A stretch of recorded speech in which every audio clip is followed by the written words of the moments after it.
Hey guys, so if you didn't attend the live today, you'll be doing this assignment where you go through the video and answer some questions.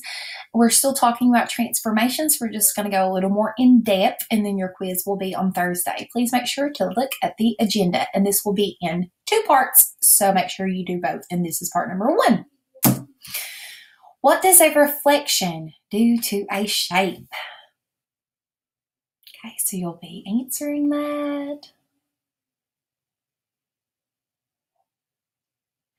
If you said it's a mirror image or that it flips the shape, you're absolutely correct. That's exactly what it does. It has to flip it across a line of reflection. So looking at this example right here, we want to know what is our line of reflection? What are we flipping our shape over? And so we have our pre-image, ABC, this triangle, and then we flipped it and it became this image here. It didn't change the shape. It didn't change the size at all. So what is our line of reflection? If you said the y-axis, you are absolutely correct because this is our y-axis, here is our start image, and then this is where we flipped it over. Okay, so we also talk about another axis as the line of reflection. And so here is our pre-image and here is our transformed image. And remember, we talked about the difference, the ones with the little tiny prime marks here. That's the one, that's the transformed image. So what axis did I flip over? If you answered the x-axis, you're absolutely correct. So here's the x-axis, and we just flip to that shape over. It stayed a triangle, it stayed the same shape, and it stayed the same size. What does a translation do to an object on the coordinate plane? Talked about this last week, so think about that. Okay, if you said a move, a shift, or a slide, then you are absolutely correct. That's what a translation does. So here's an example of a translation. And in this example, we just have this triangle here, and it's been moved down here. And so it's been moved to the right and then down.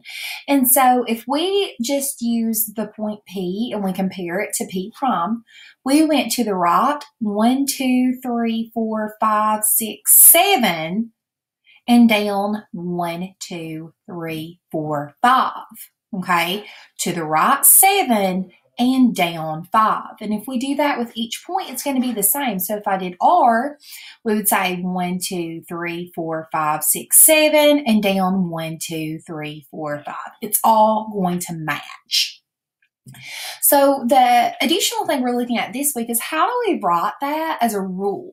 And so since we moved to the right on the x-axis 7 places, we said x plus 7. Since we moved on the y-axis down 5 places, we would say y minus 5. So this would be the correct way to write a rule that would go along with it.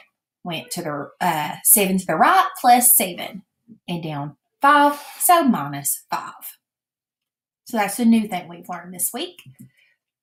And so here's an example, and this is where you really got to pay attention. A lot of people would look at this one and they would say, oh, I'm starting here with my red image, but actually the blue image is your pre-image, and then where these have the little prime marks, that would be the transformed image. And so it already tells you like what we're doing. So since you went to the left 4, that would be x minus 4. And since you went up 5, that would be y plus 5.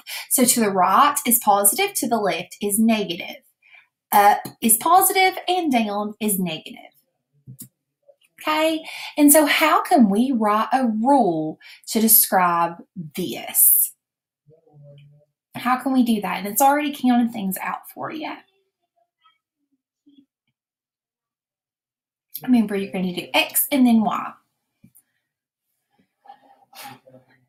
If you said x plus 2, y minus 2, then you're absolutely correct because you went to the right 2 places and then down 2 places. So x plus 2, y minus 2 would be the correct answer for that. All right, and then this